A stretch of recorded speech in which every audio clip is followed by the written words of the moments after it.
Well, hello everyone again.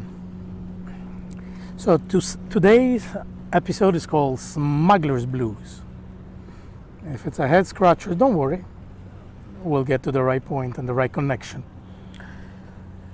So Smuggler's Blues is the name of an 80s song from Glenn Frey.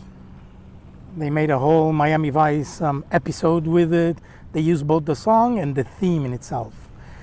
The theme is the intertwining in between crime, surely enough of a certain size and profit, and the government. So you're looking out towards the southeast in Florida, Miami, South Florida. So a little bit towards the right of the screen, if you keep going down geographically, you will find the Keys. And a little bit to the left, on the left half side of the screen, if you keep going straight, you will end up in the Bahamas, in Bimini.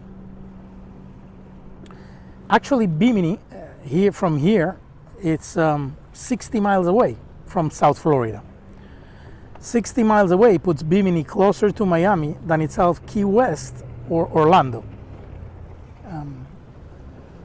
It is very close geographically. And there's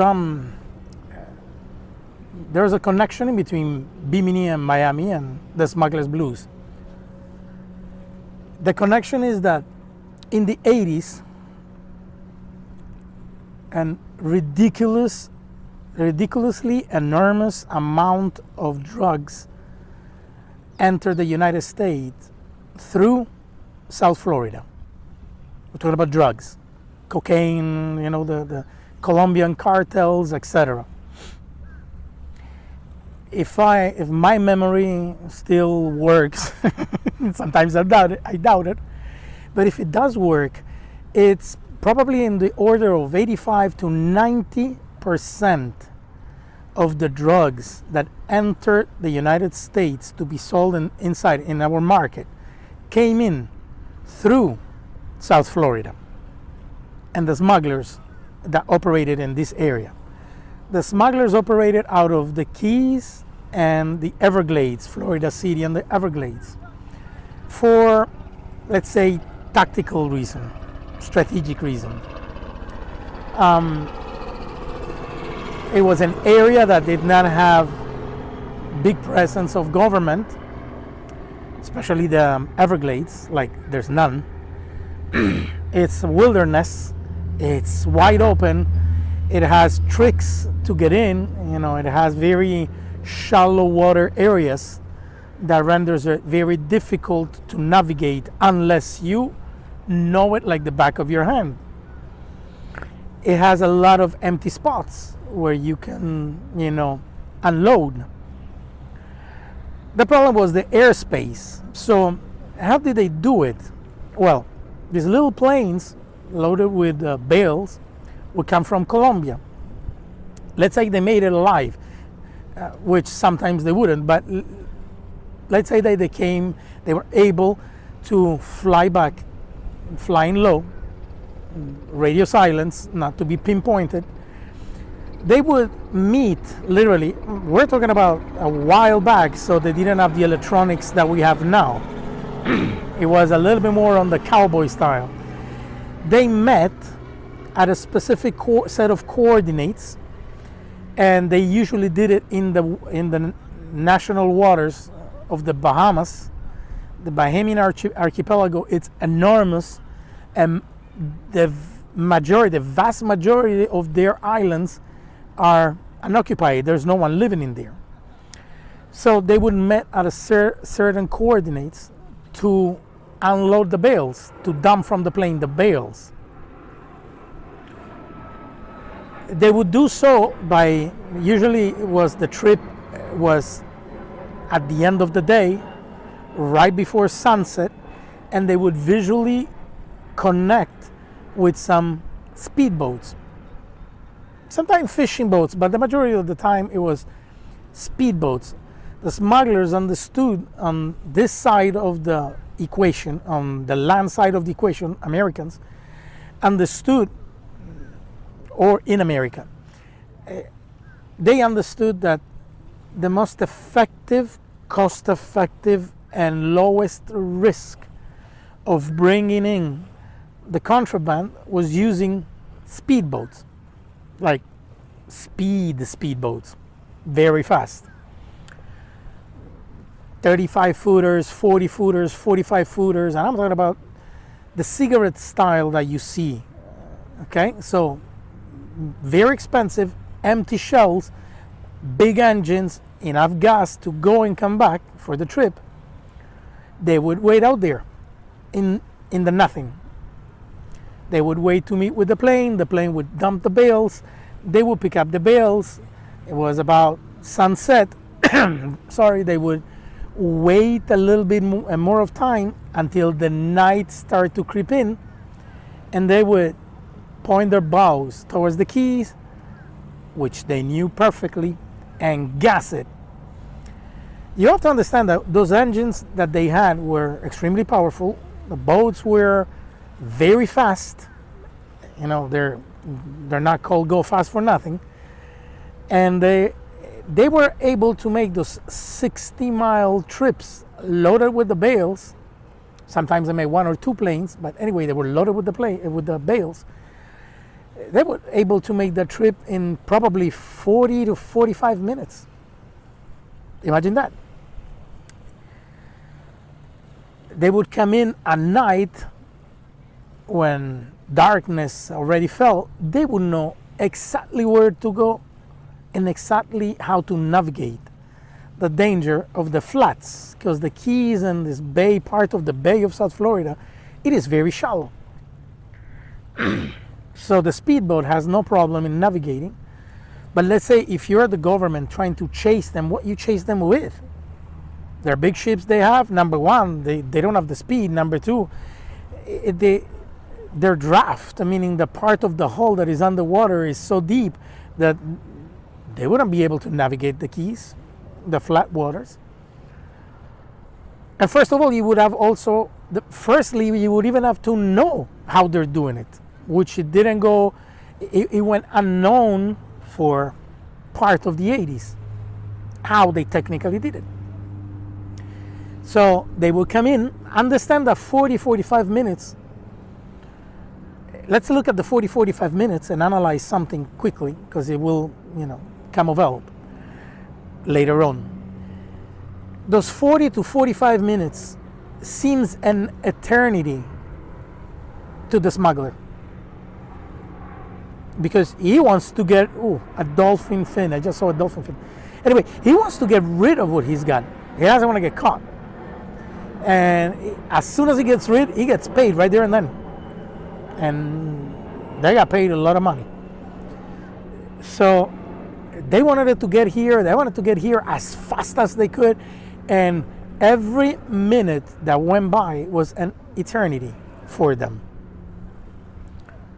On the other side of this equation, if you're the Coast Guard, government, police, etc., let's say someone, sees a speedboat, or they by chance they see it on radar, which they wouldn't have, but let's say by chance they see it on radar, or one of those planes that will fly reports something weird, and I wouldn't know why, because there's a lot of boating traffic from the Bahamas to Florida, so South Florida.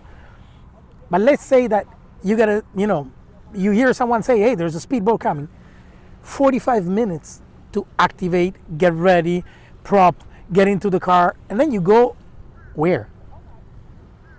They don't know the landing place. So the 45 minutes on the other side of the equation, it's an eternity.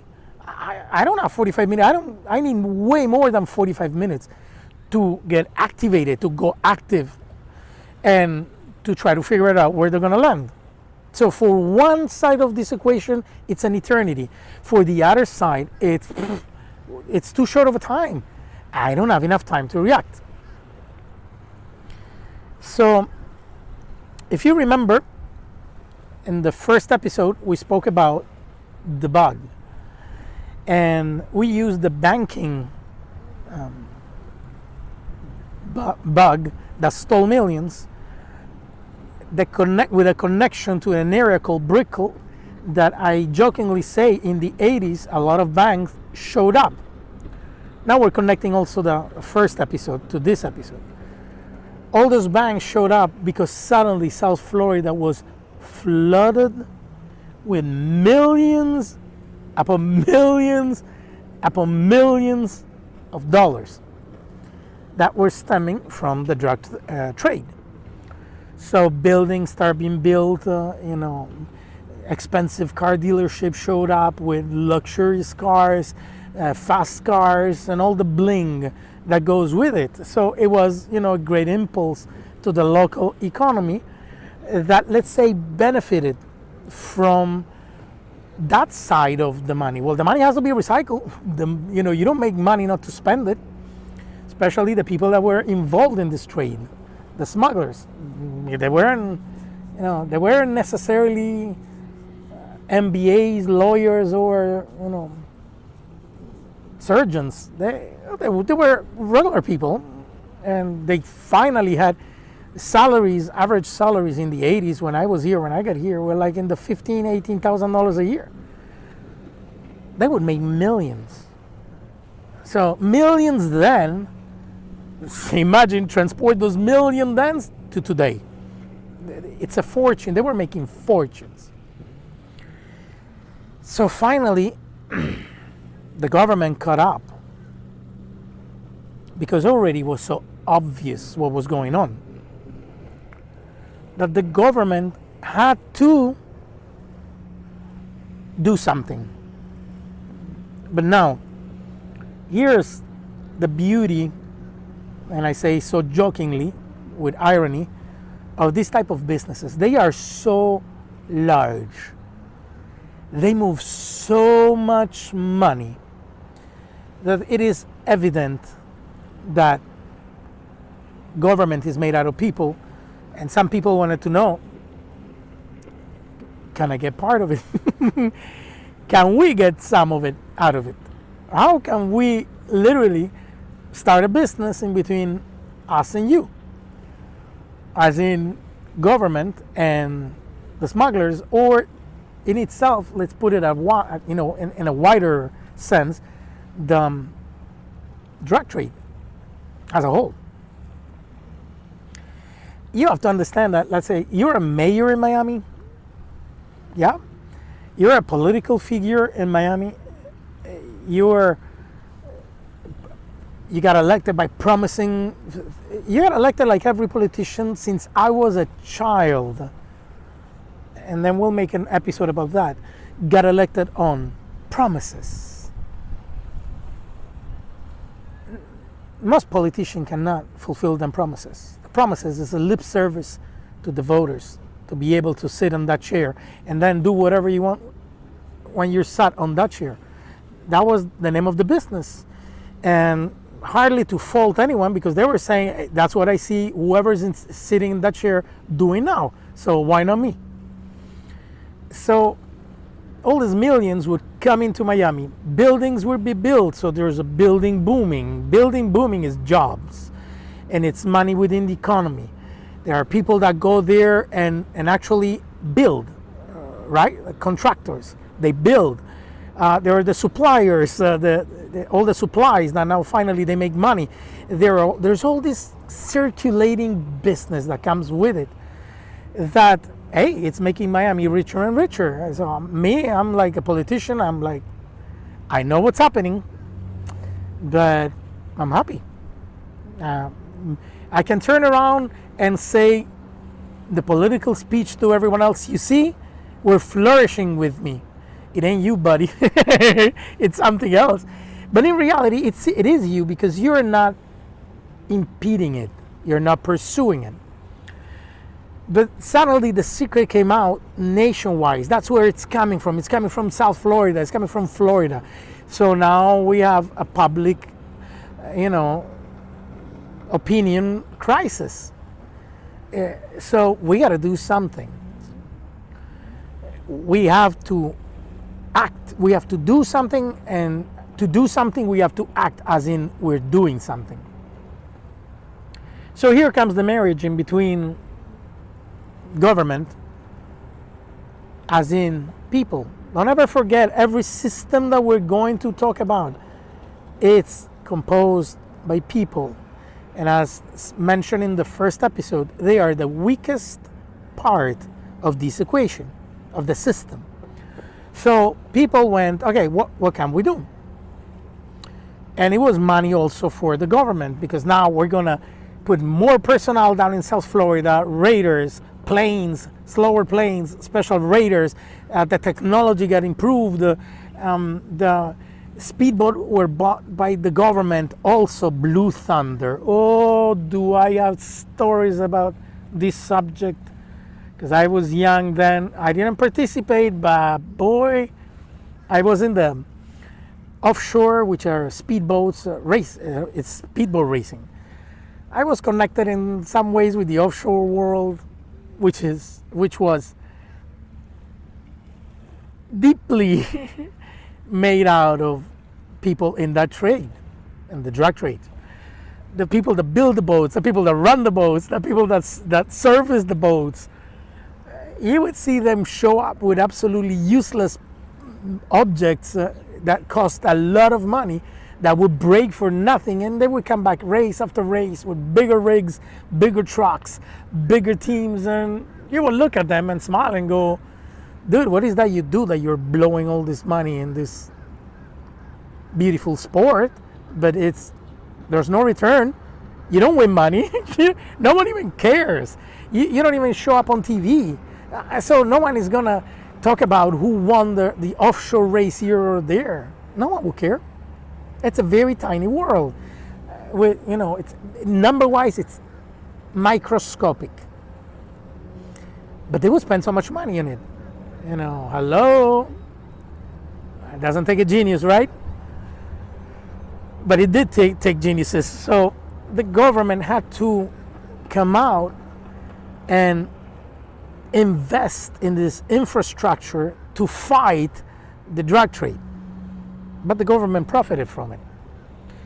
Everyone involved in the government profited from it. They needed more people, so they would get more people for the DEA, Marine Patrol, speedboats. Someone had to drive those speedboats. Someone had to control the raider and pinpoint where the speedboat had to be or had to go, where to intercept. That they have to hire locals because they would have to know where to go and how to get there. Remember what I told you about the flat areas that would navigate.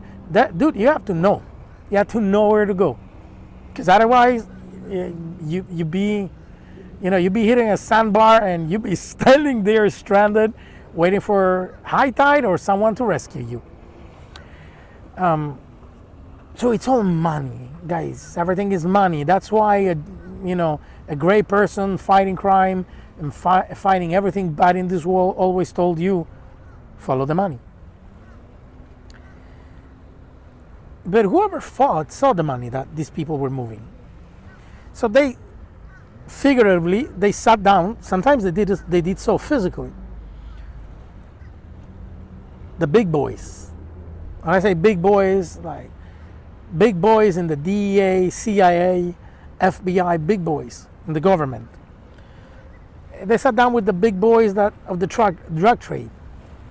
The big boys were not the smugglers in the speedboat. The big boys were not the guys that flew the planes. No, I'm talking about in Colombia. The big boys. Let's not BS each other, bullshit each other here.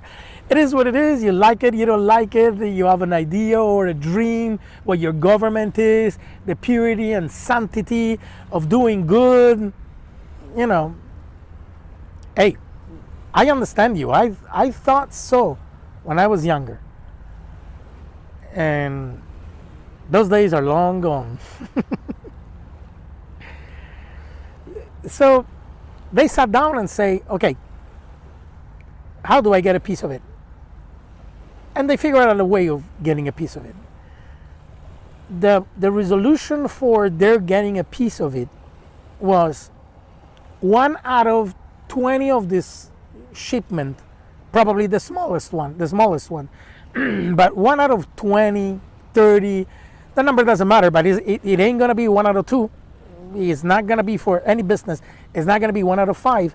It's 1 out of 20, 1 out of 30 of these trips were meant from the beginning. No one knew. No one of the people involved knew. Yeah? No one of the little peons knew. They were already meant to be busted. So the government got the word of who, where, when, and at what time. That is the only way you can bust someone on a speedboat coming from the Bahamas at such a speed, landing wherever they want to land, because they have absolutely access to any part of the coastline. And you know, it is what it is. They already knew, and so they sacrificed that particular shipment in order to get a return out of that political and public investment that they did. So that you understand, guys, I'm in an empty area.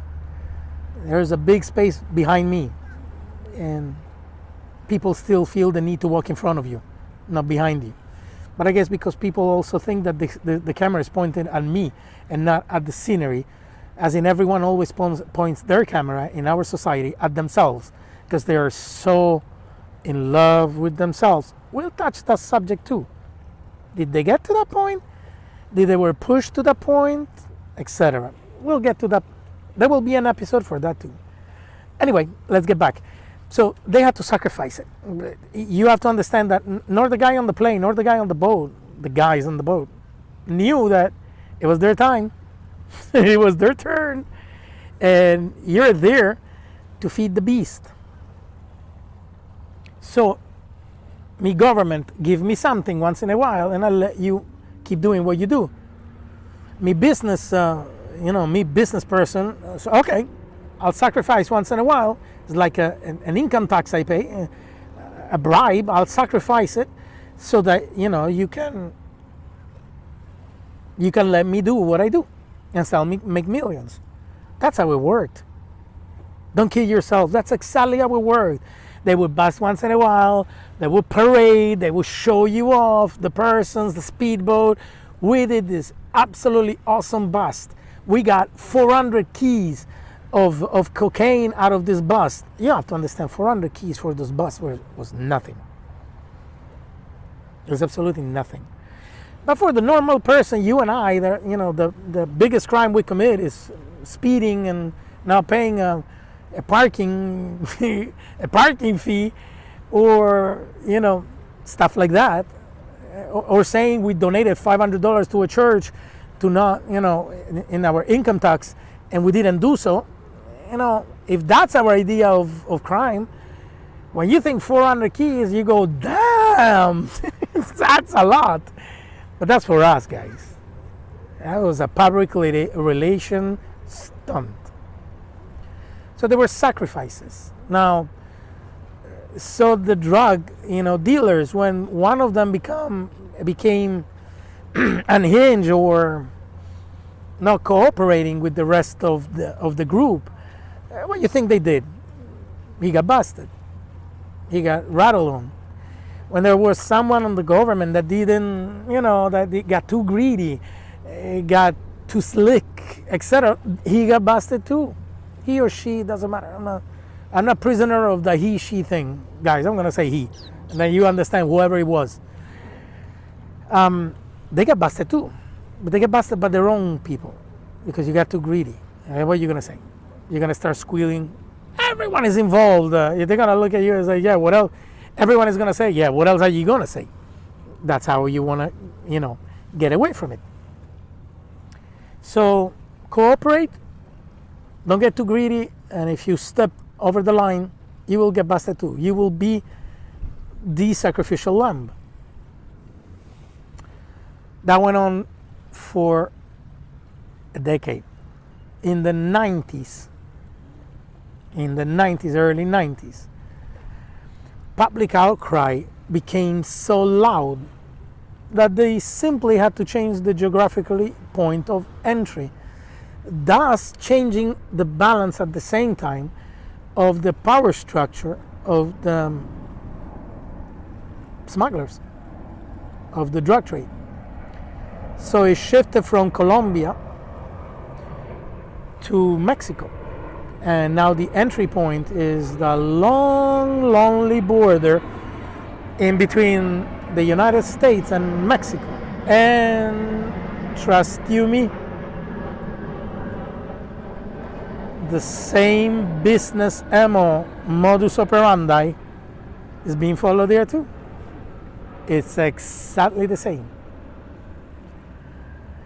The big lords went from Colombia to Mexico simply by Colombia now produces with Peru and transports it to Mexico. But Mexico has also learned how to produce this. And they're basically taking over the drug trade. And it was forced, and the hand was forced because the public outcry was so big here that they say, you know what, let's make it so that it's impossible to to smuggle any more drugs through the Keys and the Everglades, but let's move it somewhere else because business is booming. That's what they did. That's exactly what they did. They move it from one point to another.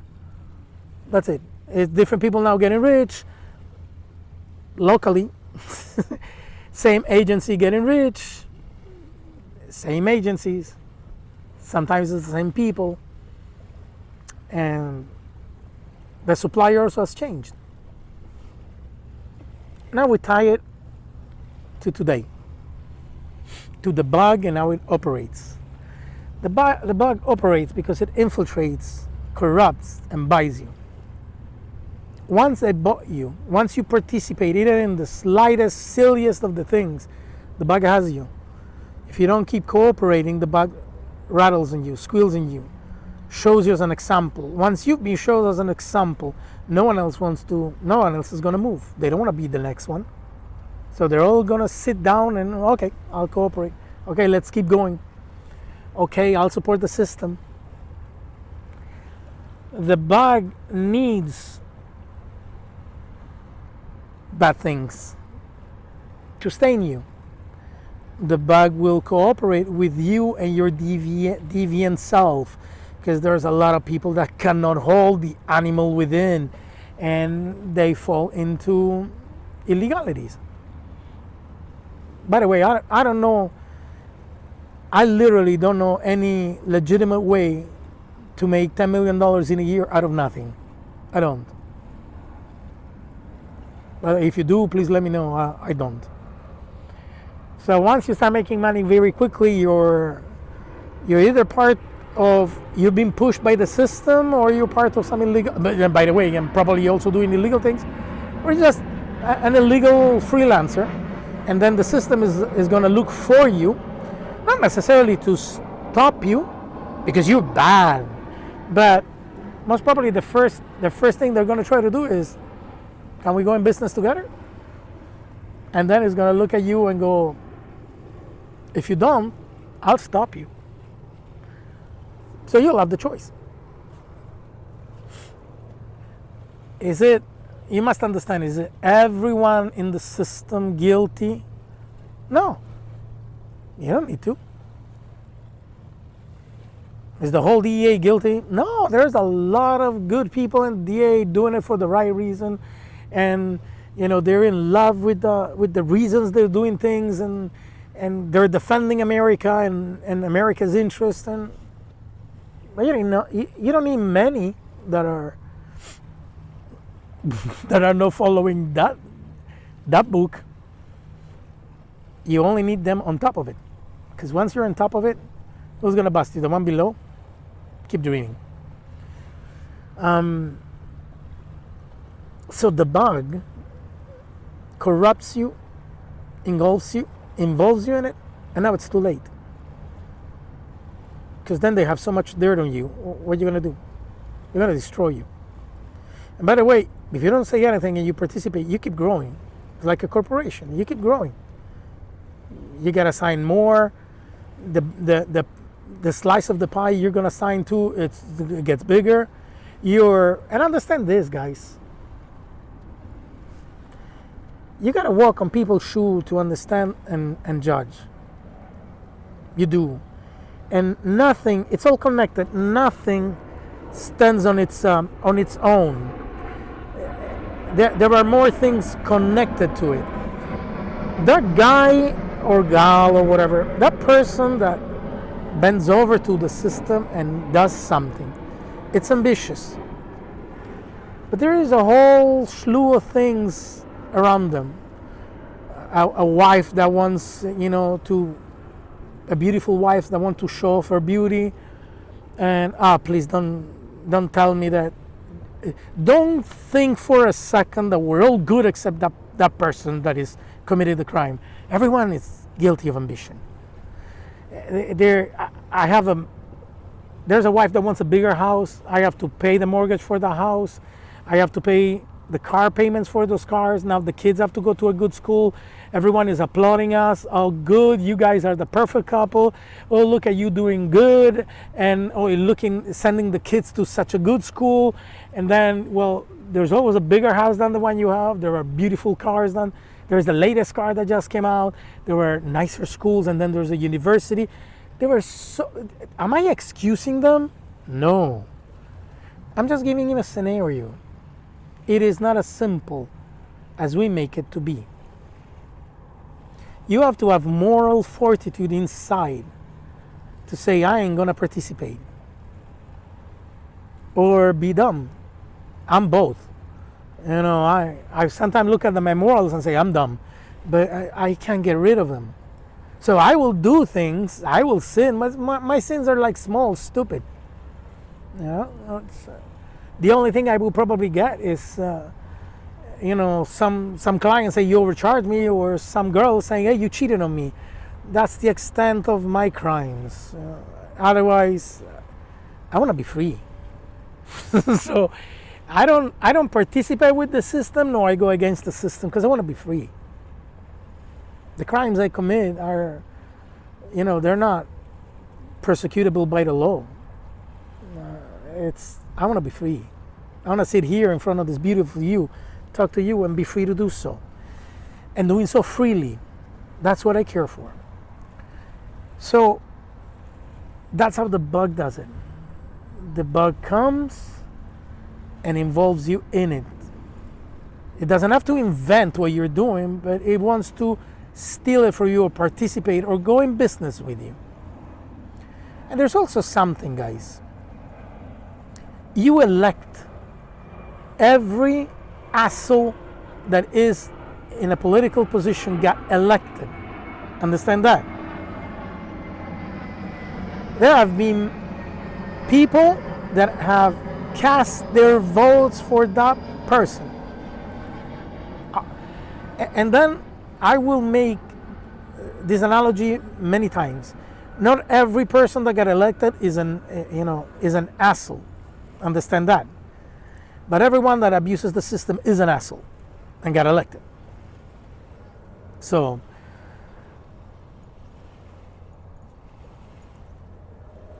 you elected them. You participated with them in their getting into the system and in taking the power.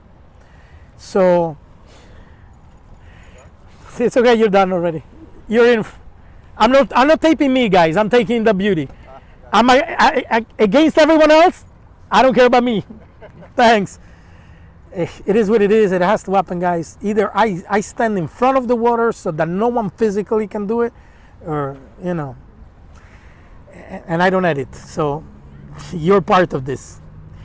Mind you, I have 60 feet of cement behind me, comfortably, where you can walk, and there's no one behind me. Again, I only have 20 feet in front of me of uncomfortable sand. That's where they chose to go. It is what it is. Hopefully I don't lose my train of thought. So the system uses these people. Once these people are in the system, they will do anything and everything to participate with the system. Once you're with the system, you're in the system, guys. You're not with us no more. You're in the system. The bug has you. And I already told you, the bug has the control of every government, every system. Now, again, I want to stress this point out, does it need everyone in the system? No.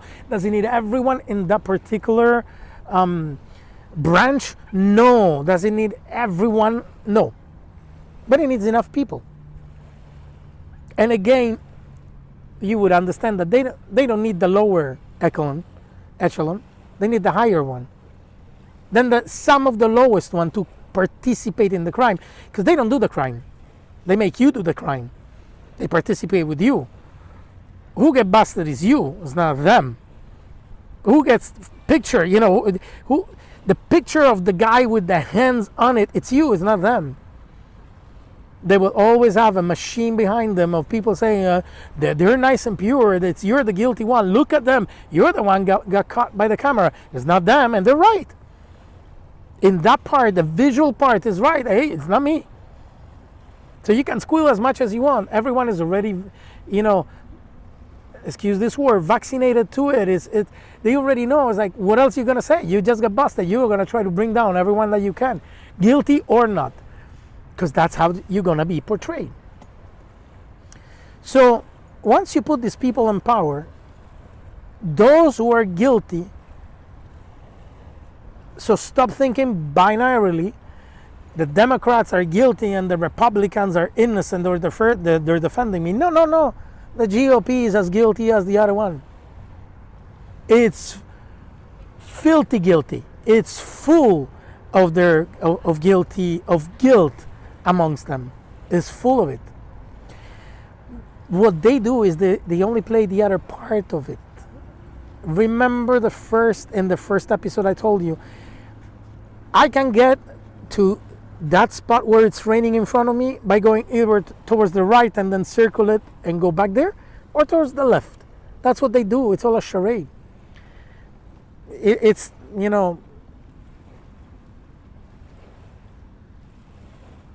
theater. That's what it is. Is the Hegelian paradigm applied to politics.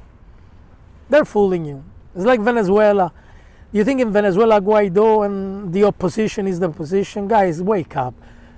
Guaido wants the benefit of being part of the system, acts as an opposition, screams, cries, he gets roughed up once in a while, he accepts to be in that position. He does so that the people still believe, yes, we can do it, he represents us. It's all theater. He doesn't give a damn about the people. Just like the system, that they don't give a damn. They applied, they learned, that they saw, they perfected in Venezuela, and now they're exporting it everywhere. It worked there. It's going to work in your place too. Because people think overall, humans are humans. They're here in Morocco, in Bangladesh. Humans are humans. They're going to react the same way. So basically, that's the point. The point is that we put them there, and when they say and act, yes, we're going to do something for you. Oh my God, the Democrats are doing. It's lip service, guys. They're fooling you. It's lip service. They are part and parcel of the system that right now is at the highest point of corruption. It's corrupted economically, it's corrupted morally, and it's corrupted ideologically. I repeat, there are morons and people that do believe that, what we're going towards is the solution of the problem. They do believe it. Corruption is not only economical. I hear people on my side, they got paid. You think that the system is going to pay every teacher in the school system? No. To become a teacher, you have to have a certain affinity into caring for others and protecting others and educate others. So your soul or your mind is probably fertile place for communism and socialism, for the good of everyone else. Do you understand? They're fertile mind. You don't have to buy them. They'll offer their services. They'll offer their ability and their position, because they ideologically They're with you. And that takes care of the school system. How about our beautiful, beloved healthcare system? Do you know how much a doctor makes? You know how much they make? You think they're going to refuse everything they got? They're going to turn around and be kicked out of that system, lose their license because, well, they're screwing other people. You know what most people think when they're in that position? If you're so dumb and stupid that you go along, what do you want me to do? I might as well profit. You don't understand how many people think that way.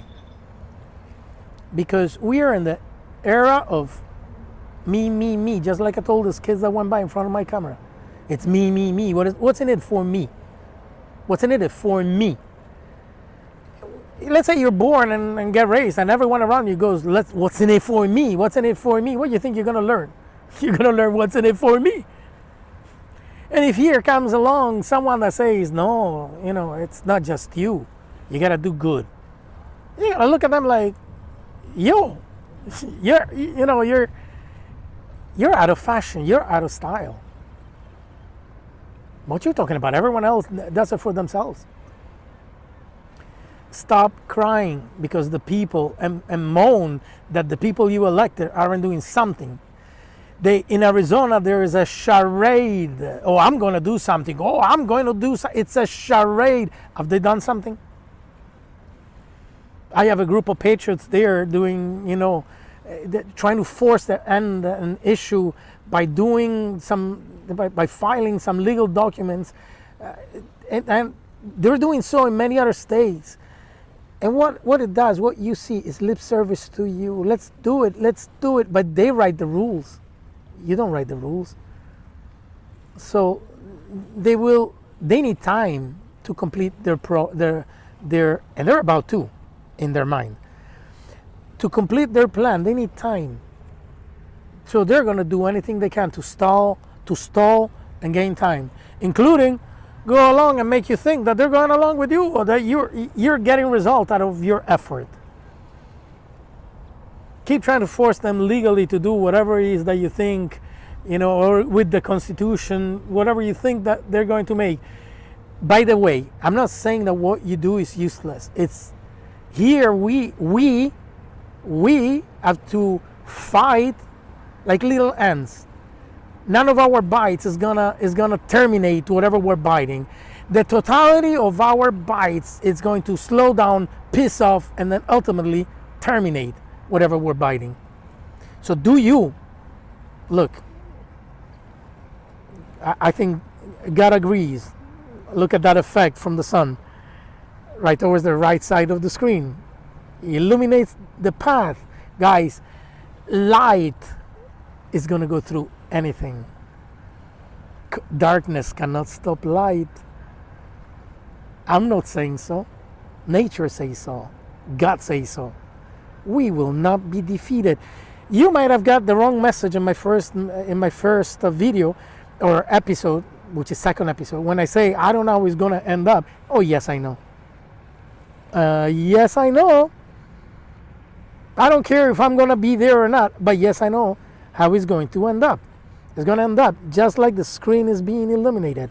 Light is going to prevail. I don't care how many they are. I don't care what powerful seats they occupy. I don't care what they do, and I don't care how they do it. We will triumph. Get your eyes on the bigger prize. All those little puppets you're barking behind have no true power. And they have truly no intention. Most of them have no intention. And the ones that do have intention are powerless because they're going to be eat up in a nanosecond, in a New York minute, but in a nanosecond, because New York, what's happening with New York? Boy, the beautiful Sodom and Gomorrah city, what's happening with that? So guys, I'm going to end, it's taking long. I already did my connection. Stay strong. Look how beautiful. God is illuminating our path. Look how beautiful. Our path is illuminated by God. And when I say God, it's not necessarily for those that don't believe, it's not necessarily religious. It can be spiritual. It can be a connection with nature. It's still, God is God. And people might not understand, but at the end, it's the same power. It's light. It's good. It's the correct thing to do. And inside, we all know what's the correct thing to do or not.